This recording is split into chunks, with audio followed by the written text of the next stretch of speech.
Hello again. I'm David Weaver. With over a quarter century of experience as a public relations professional, I understand the importance of getting a story straight.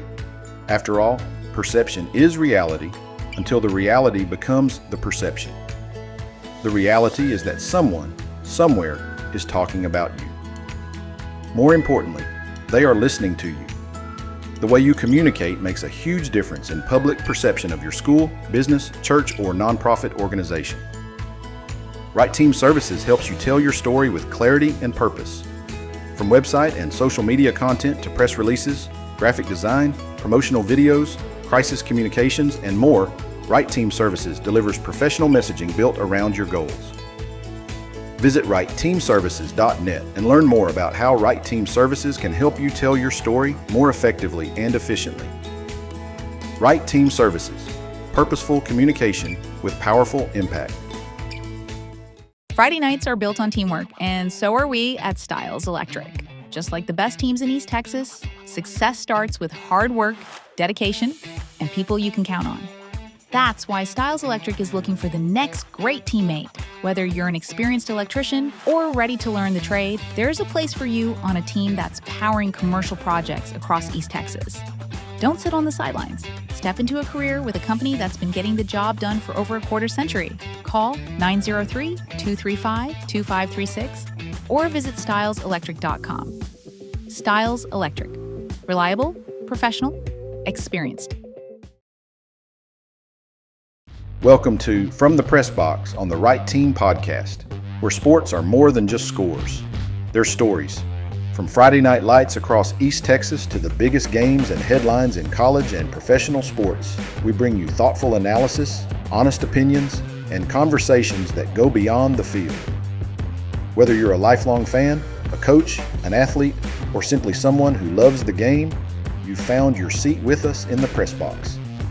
I'm David Weaver. Thanks for joining me here from the press box on the Right Team podcast. Let's move on now. Before we go to the CFP, I wanted to get your conference championship predictions. Now, I'm just going to tell you how I did mine. You didn't have to do it this way, Matt, but I put maybe the way you would see a conference championship game. The two teams, Team A over Team B, and then I also picked a sleeper from each conference that could, I think, maybe rise up and surprise some people. So I did the same thing, so that's good. Yeah. That's kind of scary that you and I already think alike like that. But why don't you give us your conference champ predictions and maybe some other teams you're watching for in these leagues? Yeah, so I went pretty chalky, actually, mostly, I would say. But I look at the SEC. I'm going to start with them. I don't know how to get away from Georgia, Texas in that one. I feel like, yeah, there's some teams that, Oklahoma could rise up, but Oklahoma was one of those teams kind of like A&M last year. I felt like you had to put them in the playoff, but I don't know that they were necessarily a playoff caliber team. Alabama's got question marks. I've already shared about A&M. Ole Miss has the best quarterback running back combo coming back. But is Pete Golding going to be Lane Kiffin? That's a big question mark for me. That's why I didn't put him in my top 10. So I can't get away from Georgia, Texas. That's my pick for that one. I'll pick Georgia to win that one just because wait till it changes. But my team to watch in the SEC is South Carolina. Lenora Sellers is back. A lot of people don't realize the first year this thing went to 12 playoff teams, South Carolina was an eyelash away from making it. They were 9-3. They had closed out the year with some big-time wins. Their losses were like a 3-point loss to Alabama and a loss to Ole Miss. Like they had lost to some good teams. They just barely missed it. And last year, some things didn't go their way, but the quarterback who was there then and is there now is still there, Lenora Sellers. So Beamer ball, probably Shane Beamer needs to come up with a good season. could see them putting it together, maybe winning 9 games and maybe being there in the conversation again. So that's Yeah, kind of they were my kind of the dark. trendy pick to kind of be Indiana light almost last year. Lenore Yeah. Sellers was in the Heisman conversation in at this time last year. So yeah, that's a I don't know if they're so much a sleeper as maybe somebody that is expected now to go back to where they were pre Mm. 2025 as far as that Yeah. rise goes. Yep. But that's my SEC. And I don't know, do you want to talk SEC now, or do you want me to just roll through all mine? I can give you my SEC. Let's do it that way. Yeah. Yeah, I mean, I'm with you there on the Texas and Georgia thing. Again, I'm trying to look at this objectively, and I mean, if you look at the roster that Texas has put together, I mean, objectively, I believe it's potentially the best roster top to bottom in the country. But again, they have a lot to prove, especially when it comes to the SEC. And last year, the whole reason Texas was left out last year, let's be honest, they lost to Florida on the road. That was it. That was it. And that's an SEC school that if you're going to be on the level of Georgia consistently, you have to walk into the swamp and win that game last year. Yep. And so, but I believe they've put the roster together to do that now, and they have that experience. So I have Texas over Georgia in the SEC. My sleeper Okay. team I've already mentioned a little bit, Texas A&M. For a team that was in the playoffs last year, is kind of say, "How? What kind of sleeper is that?" But I just think they're being slept on a little bit, and they lost to Miami 7-3 or whatever that was, 10-3 in that Into playoff 3. game. I mean, that was a old fashioned slobber knocker of a ball game down there in College Station in that first round playoff. And if the Aggies pull that off, I mean, who's to say they weren't the ones that were playing in Miami in the national championship? I mean, so yeah, I'm saying they're a sleeper, not because necessarily nobody knows who Texas A&M is. I just think they're a little bit underrated going into this season. Yeah. Yeah. I could see that. And that's, to me, that's what Elko's got to do. Is Elko's got to find a way to keep A&M from being A&M. A&M, A&M making the playoff, and somehow when you look back at the season, you're like, was it really all that good? That's like the most A&M thing ever. It really, So it's there's a chasm that you've got to step over, and getting a favorable SEC schedule and parlaying that into a home playoff game where you then can't even score a touchdown and lose is not what breaks that spell. It's Right. you've got to take a big step. So that, I still think that would be a sleeper, because for A&M to even appear in the SEC championship, they've never done it. That would be a massive step. Agreed. Big Ten next. Sound good? Let's go big. Yep.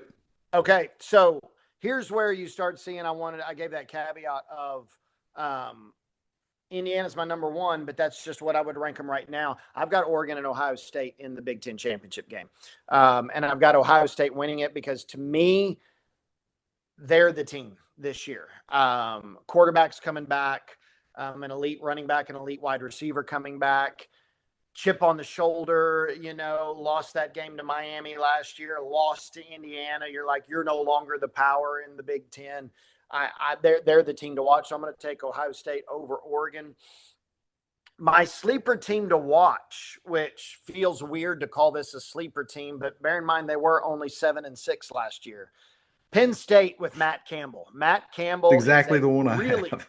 Is a really good coach who consistently turned out 9-win teams in Ames, Iowa. That is not easy to do. And it's not a slam on Ames, Iowa. It's just not, you don't have people knocking down the door to come to Ames. Not only that, but a lot of those guys joined him. A lot of those key players joined him at Penn State. So there's going to be some familiarity. He's got a budget now. He's got a stadium now. He's got a draw. He's got an allure now. I don't think Penn State makes the Big Ten championship game, but could Penn State be like 9-2 heading into that last week and flirting with a playoff spot with Matt Campbell at the helm? Absolutely, they could. Yeah, and I know there's no need for me to go over. I got the exact same picks that you do, but I Right. agree with you on the Penn State thing. And um, I mean, what we're saying here is Matt Campbell can flat out coach Yep. and give him talent. I really want to see what he can do with the recruiting muscle that Penn State will give him to do that.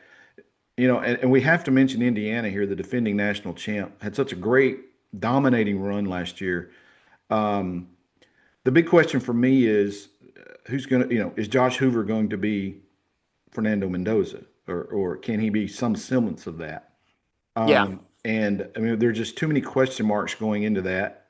And let's be honest, again, last year was great. They've had a pretty good 2-year run, obviously, but they're still Indiana. I mean, it's their staying power there. And I think 2 good years back to back doesn't necessarily make you a blue blood in college football.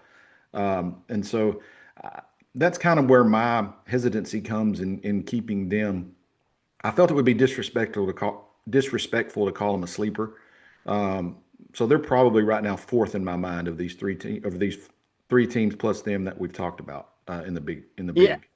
Yeah, And it doesn't make you a blue blood, but it does put a target on your back. it does. It does. And Indiana, one thing, Signetti's first year was incredible, but it didn't earn them a target. They won 10 games. You had to, or 11 games. You had to put them in the playoff, and then they lost to Notre Dame. Everybody was like, okay, well, we need to prepare for Indiana now. No one thought Indiana was the team that you're trying to be. Now they do. mhm, And before I and you'll see when we get to my playoff lineup here and what I think's going to happen, which will be totally wrong, obviously. But I want to be clear. I do not think Indiana is about to go into a 6-6 hole or whatever. And I think they're still viable. And I think they are going to be someone you better watch out for in the postseason. I just think that Oregon and Ohio State are going to rise up like Dan Lanning and Ryan Day can. That's all it is. agreed. Agreed. Let's move on to the ACC. I'll go ahead and give mine here first. Yeah. I think Miami is hands on the runaway favorite here again. The Hurricanes under Coach Cristobal have reestablished themselves, obviously, with their national championship appearance last year. I think picking the number 2 team is the big challenge here because I It believe is. you've got pretty much the entire league all bunched together uh, to slightly above mediocre to mediocre teams, right? Um, and I just went with the one that I think is could have some carryover from last year and is getting a little bit of preseason love now, and that's Louisville. I picked Miami over I Louisville like in that. the ACC. Um, but I mean, I agree. You could put Georgia Tech in that second spot. You could put SMU in that second spot. You could put a couple of other teams that could be convincing. Clemson. Yeah. Exactly. And so so pick one. Just pick one. But Yep. Miami it will be an upset of all upsets if Miami doesn't win the ACC this year, in my opinion. Sleeper team Yep. here, and I'm just kind of similar to what we said about Matt Campbell. I'm going to be watching very closely what James Franklin does at Virginia Tech. Um, I don't know if you saw this last year or felt this. He jumped on that job very quickly. He was one of those guys that could have had any job that he wanted, uh, pretty much. And he chose Virginia Tech very quickly. Either he knows something we don't know, or he's wanting to show everyone that he who he is, and he can rise Virginia Tech from the ashes, similar to a Kurt Signetti kind of thing in Indiana. But but yeah, I have them as my sleeper team, just kind of out of curiosity as to what Coach Franklin will do there. Yeah. And I put two sleeper teams because I picked them, but I was like, David's definitely going to pick Virginia Tech too. And I want to talk about another team too. But just to kind of harp on that a little bit, I think what he knew was a couple things. One, Virginia Tech is a program with history. Beamer ball was a real thing. They made a national championship game with Michael Vick in 1999. Virginia Tech was always one of those teams you're like, oh, we got to go to Blacksburg this year. It's not going to be fun. That's what they are. Number two, there were a lot of teams, including my alma mater, that were rumored to be in the mix for Franklin. Why not? Why would, if I'm James Franklin, I'm like, why would I go to the Big Ten or the SEC when it's proven a solid ACC team can make the championship game? Miami just did it. They have in the past put multiple teams in the playoff. The first year of the playoff, 12 team, Clemson and SMU both made it. But it is so much easier to navigate. It's so much easier to navigate. Why wouldn't you? You got a program with some history, a passionate fan base. You can recruit there, and you're not having to look at, oh, these 3 weeks I'm playing Alabama, Georgia, and Texas. So I think it was a very, very obvious choice, a very good choice. But to your point, as far as picks, I do have Miami winning it. I have them over SMU, so a little different there, but that was one of the teams you mentioned. SMU made the playoff, and everybody was like, oh, you didn't belong there because you got blown out by Penn State.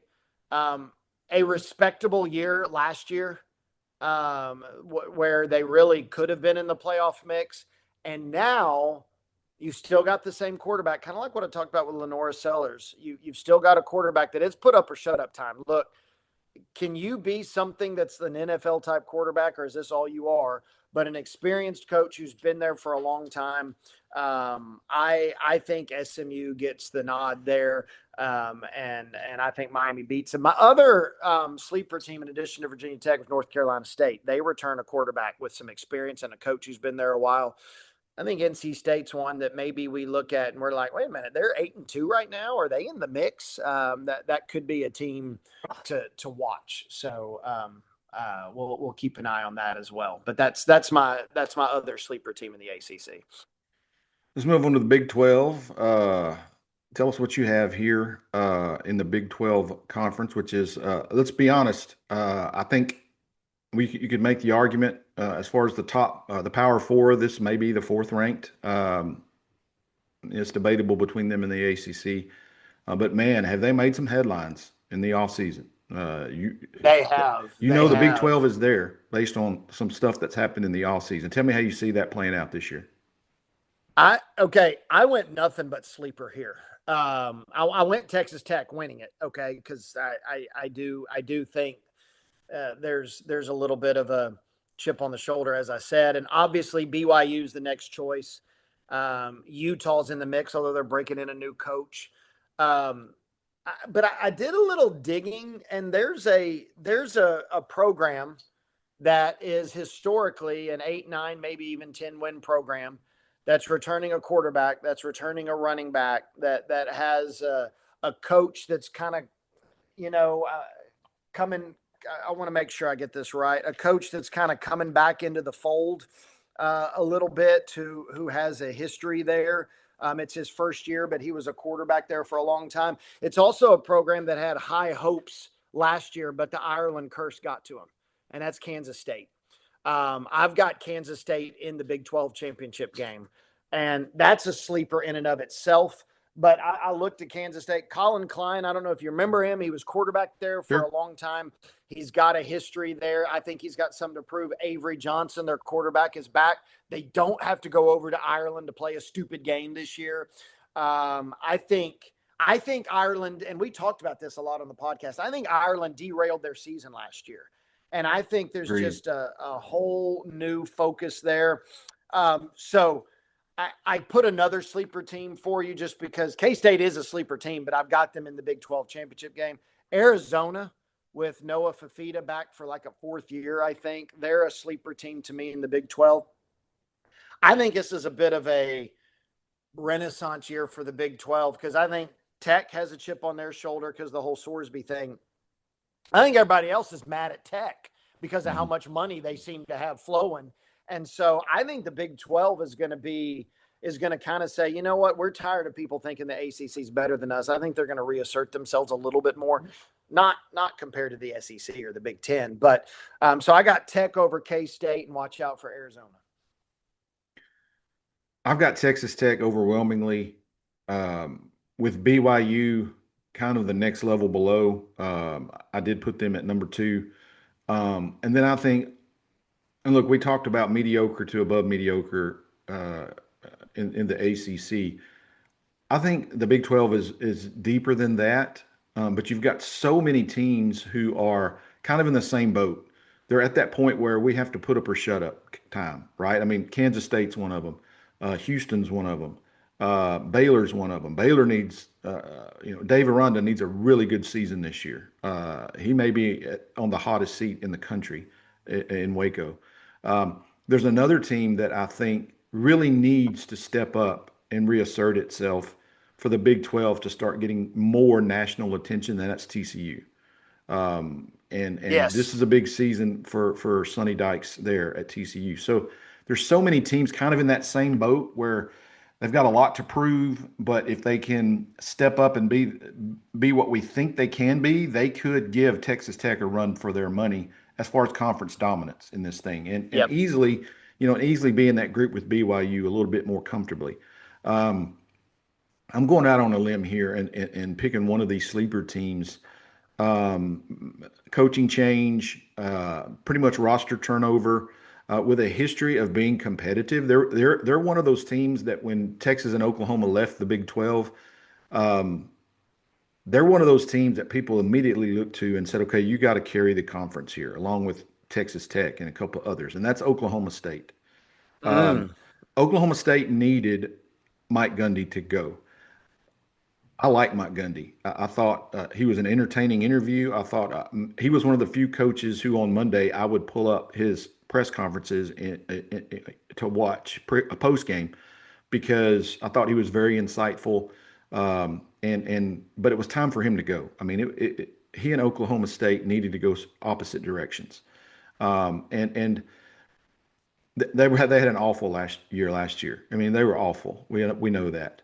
But they brought in what's his name, Morris from North Texas. Yep. Fresh young guy with some new blood coming in there. My gosh, he brought pretty much all of His the skill offense. position people Yeah. from a North Texas team that was just a few points away from actually being in the playoff last year. So all of that to say, you know, is Oklahoma State going to make the Big 12 championship game? I don't think so. I don't think so. But I do think they are going to be a team no one wants to play in October and November in that league Yeah. because Morris has an opportunity. It's a great job for him because he was able to bring. It's not like he's breaking in a new system with a new team. I mean, he's got it. He brought his system with him. So Yeah. um, keep an eye on the Cowboys this season. Again, bowl eligible, yes, I think that's pretty much in the cards for sure. And if a couple things go right and we get some upsets along the way, who knows? But they're my Yeah. sleeper team in the Big 12. So, okay, the I group like of that. six. Yeah, the group of six now. I don't know if you did this, Matt. I went ahead and did this. I forgot that it's actually the group of six now. I was Yeah. calling them group of five, but you have to include a revamped Pac-12 in that as far as group of six. And so, did you or who are some teams here that you would look for coming out of that group of six?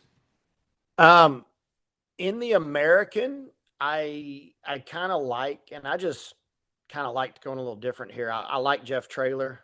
I liked UTSA and Navy as maybe matching up in that one.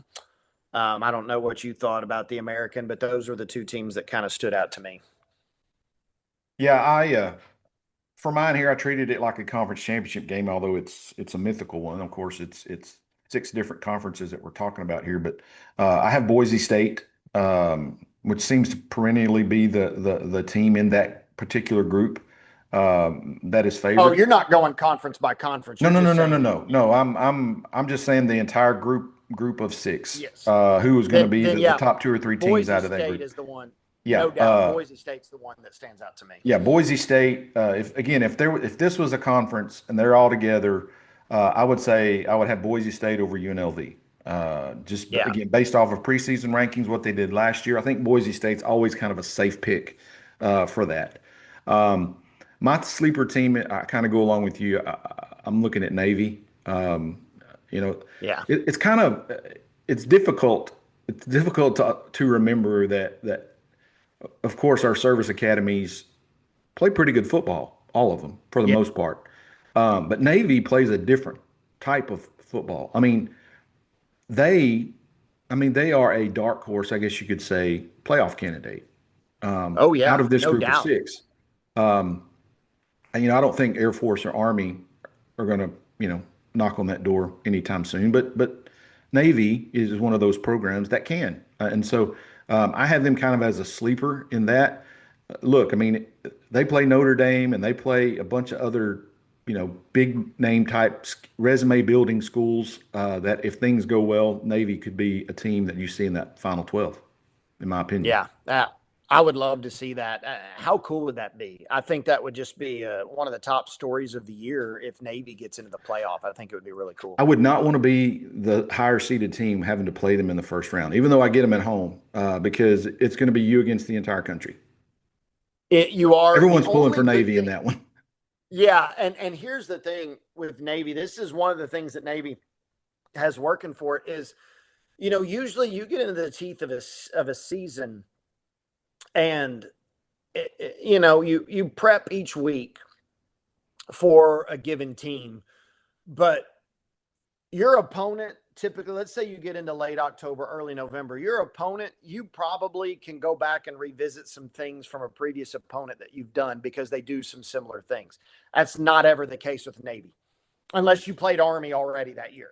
You are getting ready from scratch. And so if they make the playoff, at least whoever they play would have a couple extra weeks to get ready from scratch. But that's the hardest thing with Navy, with their power eye, their flex bone, and whatever they run. You're starting over from scratch each week, and you've only got like 4 days to implement this. It is tough to play them. I would love to see them in the playoff. That would be really cool. Agreed.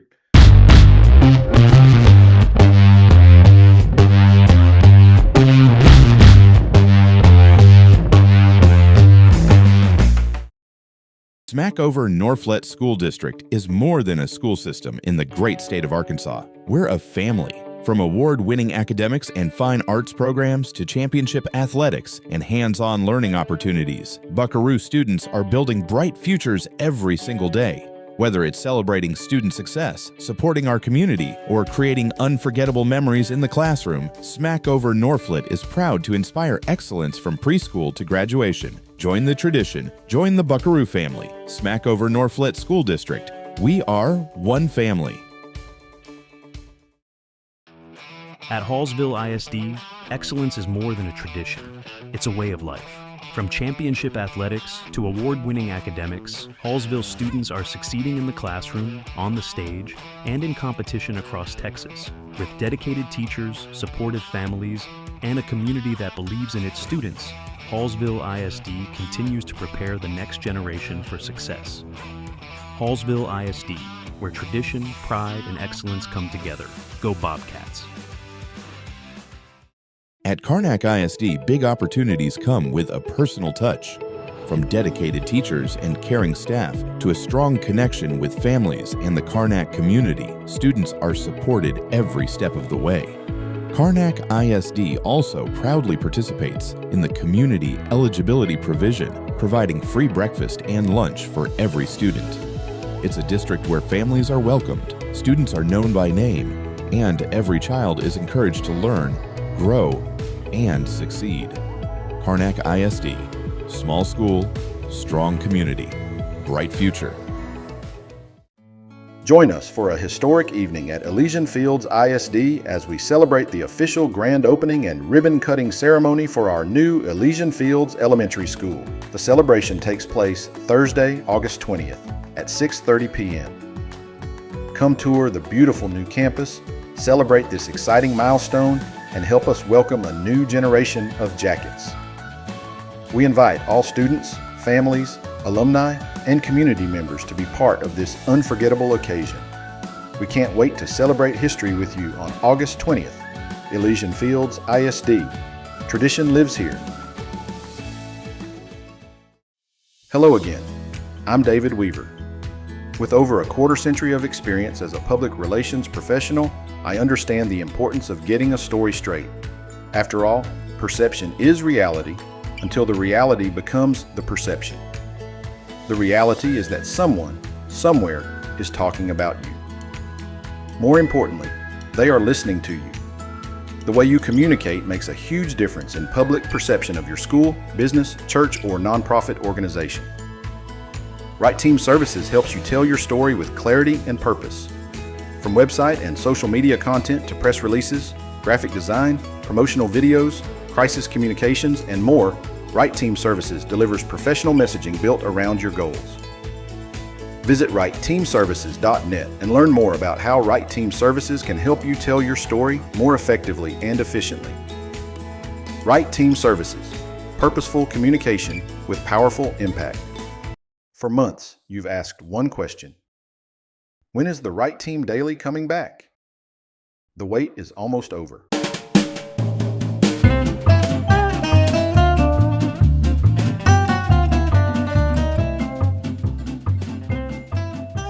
Beginning Monday, August 31st, your favorite daily podcast returns with the stories that educate, inspire, and remind us why history still matters.